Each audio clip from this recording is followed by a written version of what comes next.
Hay nociones muy erróneas sobre la esclavitud. La verdad sea dicha, los españoles tenían más que un sistema esclavista, tenían un sistema de servidumbre. Y esencialmente los esclavos que recibieron en América se recibieron más por tratados internacionales después de la guerra con distintos países, con Holanda, con Francia, con otros países.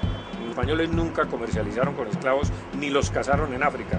Fueron los portugueses, los holandeses y los ingleses los que esencialmente cazaron esclavos y los traían a las provincias españolas de América para vendérselos a los españoles, y los españoles los recibían casi que como un acto de caridad y cumpliendo los tratados internacionales que habían suscrito. El trato de los indígenas fue un trato proteccionista. La Corona de Castilla y el Consejo de Indias evidentemente protegía en los resguardos a los indígenas y los protegía de la avaricia de los blancos.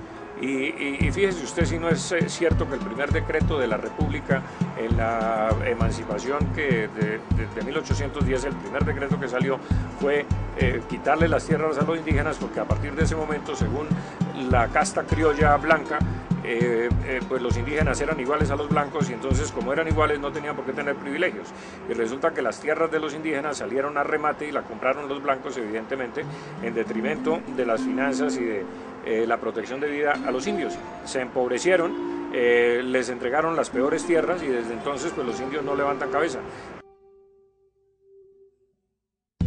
No, la Inquisición española es otro de esos mitos, porque la Inquisición protestante fue mucho más sangrienta y mucho más cruel que la española. Mire, en 300 años de presencia española en América no hubo sino 122 condenados por la Inquisición.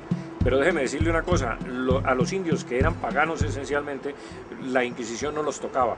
La Inquisición esencialmente funcionaba contra los blancos. Muchos delincuentes blancos, digamos, cometían herejías para que la Inquisición los juzgara, porque las leyes de la Inquisición eran mucho más blandas que las leyes penales civiles. De tal manera que en Cartagena, por ejemplo, en el Palacio de la Inquisición no hubo sino 5 condenados en 300 años. Es que eso es muy poco. En cambio, por ejemplo, en Alemania, en 10 años de Inquisición protestante, asesinaron más de 10.000 personas. O sea que si uno compara la Inquisición católica con la Inquisición protestante, pues es un paseo esencialmente la Inquisición católica. Pero tiene la mala fama por la leyenda negra que se tejió en torno a España. Y uno de los mitos que se han tejido es que a los criollos los españoles les negaban todos los altos cargos públicos. Eso es una falsedad tan grande como una catedral, porque fíjese usted que el presidente de Panamá era criollo. Los criollos ocupaban los más altos cargos públicos, y déjeme decirle una cosa, la prueba de que no había ninguna discriminación es que un colombiano fue virtual rey de España, fue presidente de la tercera regencia española, publicó la Constitución de Cádiz, sancionó la Constitución de Cádiz, don Joaquín de Mosquera y Figueroa, nacido en Popayán. Luego eso desvirtúa que hubiese cualquier discriminación contra los criollos en esa materia. Antonio Nariño lo metieron a la cárcel, no por la publicación de los derechos del hombre, porque solo se conservaron 2 ejemplares, porque él quemó 198 ejemplares y conservó 2, uno que le dio a su amigo Cabal y otro que conservó él. A él lo condenaron a 10 años de prisión por robarse los diezmos de la iglesia, que hay otras falsedades.